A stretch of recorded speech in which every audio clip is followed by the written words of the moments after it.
Gente, sou aqui na comunidade da Rocinha, no Rio de Janeiro. E eu quero trazer mais uma palavra de edificação ao seu coração. Muitas vezes imaginamos que uma experiência mais profunda com Deus é algo que talvez dependa mais do próprio Deus do que de nós. Eu gostaria nos próximos minutos refletir com você que a verdade é justamente o oposto disso.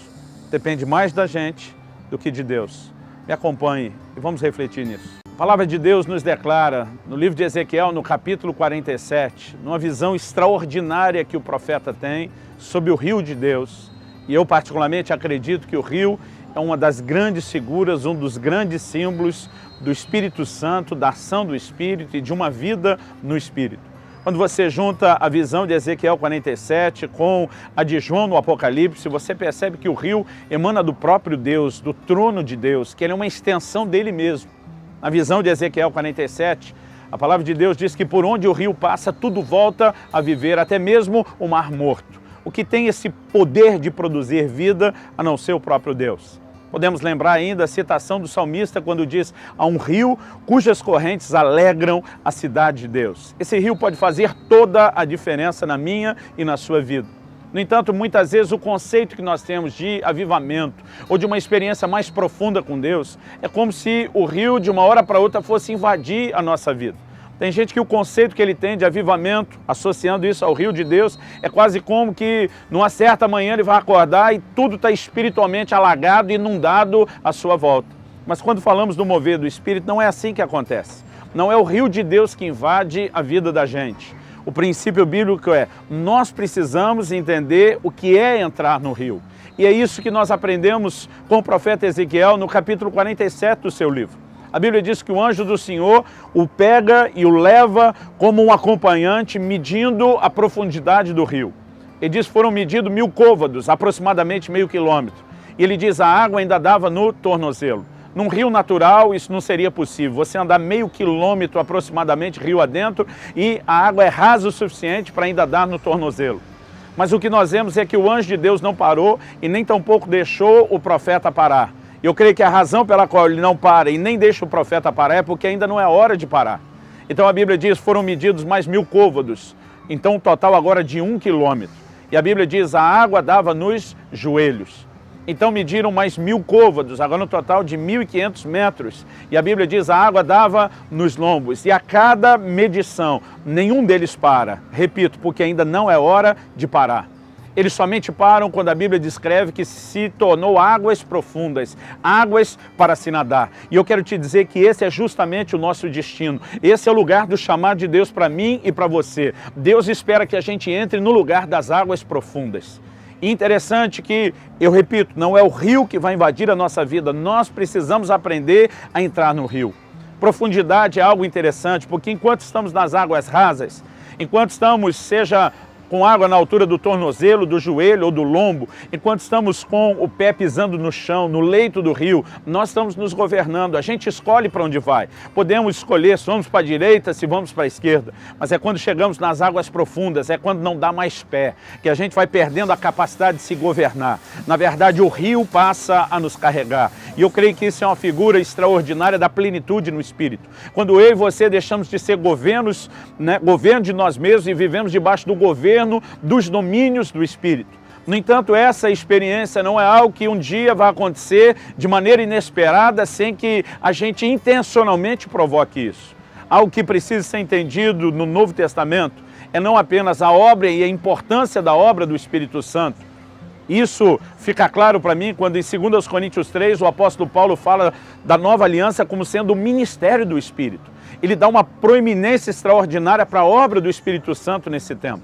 Sem contar que o próprio Jesus tinha dito: olha, convém que eu vá, mas eu vou enviar um outro ajudador. Ele vai vos guiar a toda a verdade. Eu e você precisamos viver a liderança do Espírito Santo. No entanto, isso não vai acontecer de forma unilateral da parte dele. A obra do Espírito Santo é uma obra de interação. A Bíblia diz em Romanos 8:26 que o Espírito nos ajuda na nossa fraqueza. A palavra traduzida lá como ajuda, ela tem o significado de pegar a outra ponta do peso. Ela literalmente significa pegar firme juntamente com alguém contra alguma coisa. Ou seja, a ajuda do Espírito Santo não é Ele substituindo o meu papel ou o meu trabalho. É Ele cooperando comigo, ou em outras palavras, eu também cooperando com Ele. Resumindo, o Espírito Santo não fará essa obra sozinho e nós precisamos entender a nossa parte. Nós precisamos entender o que é a nossa entrega, o que é a nossa rendição, o que é a nossa procura, o que é a nossa busca. Porque muita gente tem simplesmente esperado que o Espírito Santo faça alguma coisa.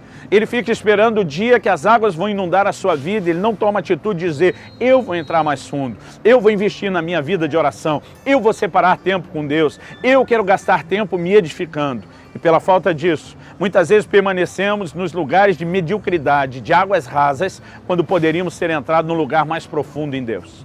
Essa profundidade não é determinada por Deus, ela é determinada por nós. Assim como quando Jesus, na parábola do semeador, fala de alguém que recebe a palavra com alegria, mas não tem profundidade, e por isso acaba sendo de pouca duração.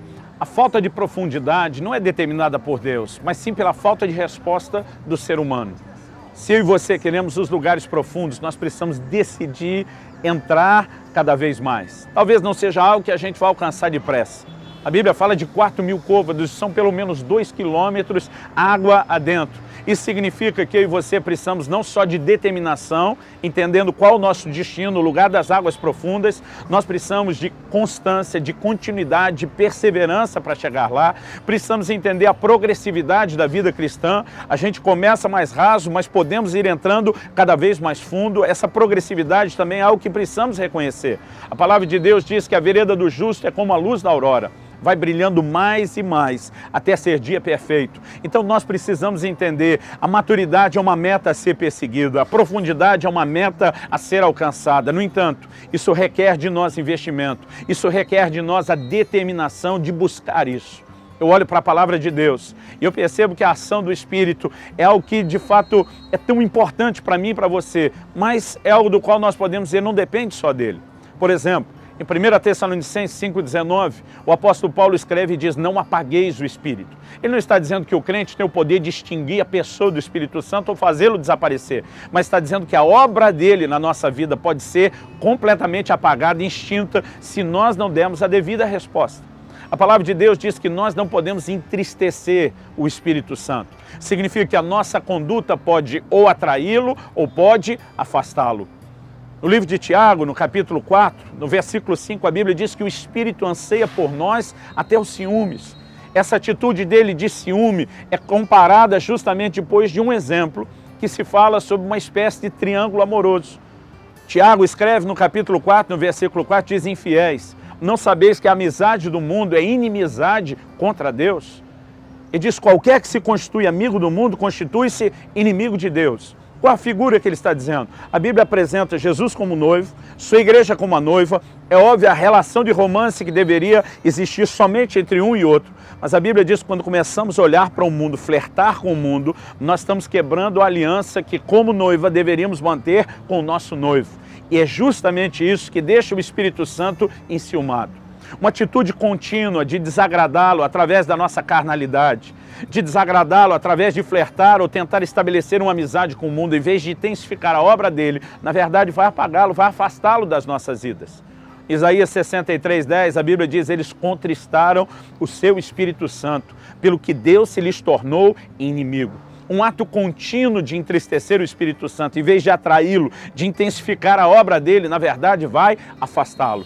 Nós precisamos compreender que a vida no Espírito é o que depende muito mais de nós do que do próprio Deus. Deus, da sua parte, deseja nos levar ao lugar profundo. Deus nos chama, nos convida. Deus está disposto a enviar seus anjos para nos ajudar a chegar a esse lugar. Mas se não houver da nossa parte a resposta, o interesse, o desejo, Deus não vai poder fazer isso. Isaías 44:3, ele afirma, derramarei água sobre o sedento. Sobre quem Deus vai derramar as águas do seu Espírito, para aqueles que estão com sede, para aqueles que desejam isso. É essa atitude de ansiar o que Deus tem que atrai o mover dele. Quando, por outro lado, se nós não estivermos interessados e não fizermos a nossa parte de entrar mais fundo no rio, o rio não irá invadir a nossa vida.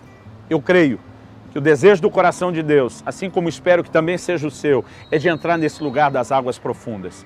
Eu espero que isso também seja o seu interesse, a ponto de você, compreendendo a sua responsabilidade, dizer: eu vou perseguir isso, eu vou buscar as águas profundas de Deus para a minha vida, vou através da oração, da entrega, da rendição ao Senhor, entrar nesse lugar de maior profundidade, onde eu perco o governo de mim mesmo e Deus passa a ter o governo sobre a minha vida. Que Deus te abençoe, que o Espírito Santo lhe ilumine sobre a sua responsabilidade, despertando em você essa sede de resposta para Deus. É a minha oração em nome de Jesus.